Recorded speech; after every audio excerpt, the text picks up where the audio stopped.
भाजपा ने मुनीम बदला है। पहले विक्रम यादव थे, फिर लक्ष्मण यादव थे, इस बार अनिल यादव है। 10 साल भाजपा का शासन रहा है, हिसाब जनता आपसे मांगेगी। जो भी पढ़े लिखे नौजवान है उनको बगैर खर्चे और बगैर पर्ची की नौकरी मिल रही है। 80% वोटों की वजह एक तो खोड़ा गोत है जी, एक पड़ोसी गांव का है हमारे का। कोई 2-3 फायदे जो बीजेपी सरकार में हुए हो? नौकरी मिल रही है वो सरकार यही दे रही है। गरीब अमीर की बात नहीं, ना कोई सिफारिश की बात है।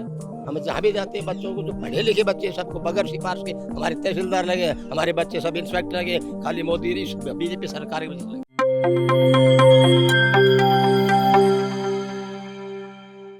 एनजेपी हरियाणा की इस खास रिपोर्ट में हम आपको लेकर जा रहे हैं भाजपा उम्मीदवार अनिल यादव ढहीना की जनसभा में। हमारी कोशिश है अधिक से अधिक उम्मीदवारों की मोहल्ला या गांव स्तर की जनसभाओं तक आपको लेकर जाएं। हमारे पहुंचने से पहले मसीद गांव में अनिल यादव नहीं पहुंचे थे। समय का सदुपयोग करते हुए हमने उनके समर्थकों से संवाद किया, बातचीत की। इसके बाद राव इंद्रजीत सिंह की नारेबाजी के साथ अनिल यादव का काफिला गाँव में पहुंचा। आप अपनी स्क्रीन पर उनका आगमन देख रहे हैं। ग्रामीण गर्मजोशी से उनका स्वागत करते हैं। अनिल यादव सभा में पहुंचने से पहले सभा स्थल के निकट बने धार्मिक स्थल पर पहुंचते और इसके बाद जनसभा के बीच आते हैं। यहीं पर एनजेपी के प्रधान संपादक महेश कुमार वैद्य से उनकी बातचीत होती है। हम आपको पहले ग्रामीण की और इसके बाद अनिल यादव ढहीना की बात सुनवाते हैं। अनिल की उम्मीद राव इंद्रजीत सिंह है, क्योंकि उन्हीं की वजह से इस बार अनिल यादव को टिकट का इनाम मिला है। आइए सुनते हैं लोगों की बात। दोस्तों, कोसली विधानसभा क्षेत्र का ये गांव मसीत है। थोड़ी देर बाद यहाँ पर अनिल यादव ढहीना पहुँचने वाले हैं। हम अभी थोड़ी देर पहले कोसली गए थे, जगदीश यादव का कार्यक्रम अटेंड किया, अब यहाँ पहुँचे हैं, फिर दूसरी जगह जाएंगे। हम तो सबके बीच पहुँच रहे हैं। यहाँ पर कार्यक्रम होना है अनिल ढहीना का, थोड़ी देर बाद आने वाले हो। फतेहपुरी गांव में, मेरे ख्याल से कौन से गांव में नहीं, दिदोली गांव में, दिदोली गांव से यहाँ पहुँचने वाले हैं। तो यहाँ मसीत के बहुत सारे लोग हमारे साथ मौजूद हैं। इनसे जानते हैं गाँव का माहौल क्या है। गोत्र भी चलता है, जाति भी चलती है, राव इंद्रजीत भी चलता है। अनिल ढहीना का क्या माहौल है मसीत में? अनिल ढहीना का कम से कम 80% वोट है जी। 80% वोटों की वजह एक तो खोड़ा गोत है जी, एक पड़ोसी गांव का है हमारे का। अच्छा, पड़ोस का में, हाँ पड़ोस में पारिवारिक रिलेशन है शुरू से। नहीं दादा, राव इंद्रजीत और भाजपा का भी असर है? हाँ बिल्कुल असर है दोनों का जी। दोनों का असर है दोनों उस वजह से। भाजपा के बिना खर्ची पर्ची के सारे काम हुए हैं। गांव में नौकरी लगी कुछ लोगों की, कम से कम 20 लड़के जो है ना वो लगे हैं बिना खर्ची पर्ची। बिना खर्ची, और वो लगे हैं जिनकी कोई सिफारिश नहीं थी। जिनकी कोई सिफारिश नहीं कोई थी। सिफारिश नहीं थी। आपका गांव यही है? यही है गाँव। आप बताओ, जो क्या अनिल ढहीना का कैसा माहौल चल रहा है गांव में? वही बताया था भाई ने, अपना पड़ोसी है, कोती भाई है, राव इंद्रजीत का है, बीजेपी का। तो अनिल को खोला होने का लाभ मिल रहा है? खोड़ा का भी लाभ मिल रहा है। हमारा पड़ोसी था पहले तो करना, ये जो पुराना जाटूसाना क्षेत्र था उसका हिस्सा है? हाँ उसी का है। तो उस समय के जो राव इंद्रजीत के साथ जो रिलेशन चले आ रहे हैं, हाँ जी उसी का, हम तो सरू के उसी के साथ है, राव वीरेंद्र के साथ। मतलब अनिल से ज्यादा राव इंद्रजीत का राव समर्थन? इंद्रजीत भी है, अनिल भी है, दोनों का जो। दोनों। आप बताओ। ढहीना से हम कोई बात नहीं, ढहीना भी तो है। तो कोसली विधानसभा क्षेत्र क्या बोल रहा है? कांग्रेस या शासन मेरी शासन में फर्क है। बताओ क्या आम फर्क? आदमी जुड़ी परेशानी इसमें सारी, हर आदमी को सीधी बात और सीधी व्यवस्था, हालात से कुछ भी फायदे मिलते हैं तो बीजेपी से मिलते हैं। कोई 2-3 फायदे जो बीजेपी सरकार में हुए हो? नौकरी मिल रही है वो सरकार यही दे रही है। गरीब अमीर की बात नहीं, ना कोई सिफारिश की बात है। हम जहाँ भी जाते हैं बच्चों को, जो पढ़े लिखे बच्चे सबको बगैर सिफारिश के, हमारे तहसीलदार लगे, हमारे बच्चे सब इंस्पेक्टर लगे, खाली मोदी बीजेपी सरकार की वजह से लगे। बीजेपी सरकार। आप बताओ जी, मसीद गांव से क्या गांव में क्या माहौल है? गांव का बहुत अच्छा माहौल है। खोड़ा गोत का पूरा गांव है हमारा पूरा। तो अभी अनिल यादव ढहीना यहाँ आ रहे हैं, आप उनके समर्थन में यहाँ खड़े हैं।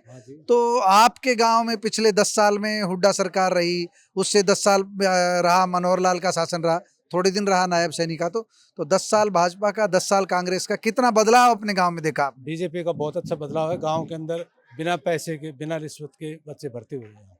और कोई किसानों का, सड़कों का कोई काम ऐसा हुआ? हाँ, किसानों का हर साल के अंदर 2000 रुपए बीजेपी गवर्नमेंट दे रही है, अच्छे काम कर रही है। तो वहाँ अनिल यादव के स्वागत में खड़े हुए हैं। गांव कौन सा है? गाँव मसीद है। तो मसीत वाले ज्यादा समर्थन किधर दे रहे हैं? बीजेपी को देंगे और दे रहे तो हैं। अनिल यादव आपके गांव में अभी पहुंचने वाले हैं, आप उनके इंतजार में खड़े हैं।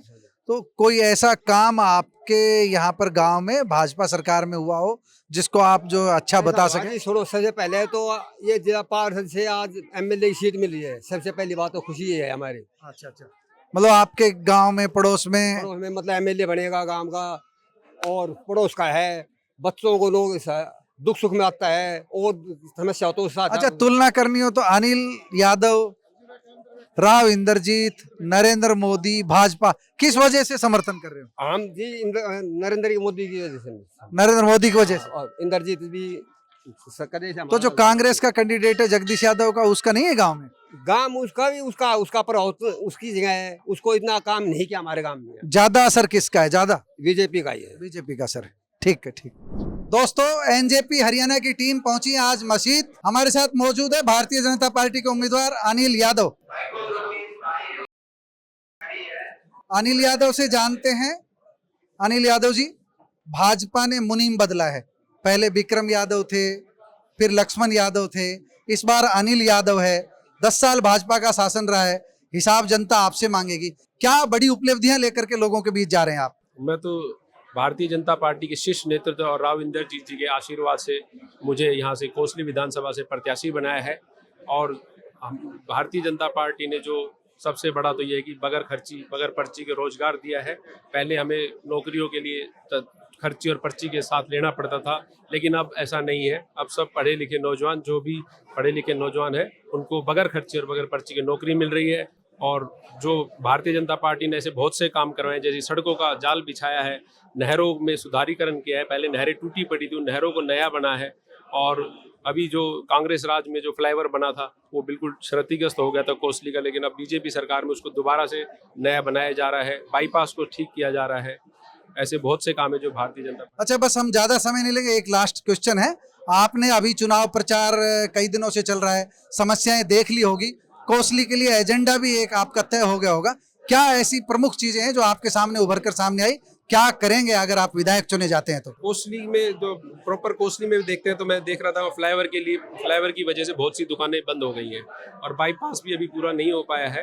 तो मेरा सबसे पहला एजेंडा यही रहेगा कि वो उसके जल्दी से जल्दी उस फ्लाईओवर को पूरा किया जाए और एक कोसली हल्के में एक इंडस्ट्रियल हब स्थापित किया जाए ताकि नौजवानों को रोजगार मिल सके।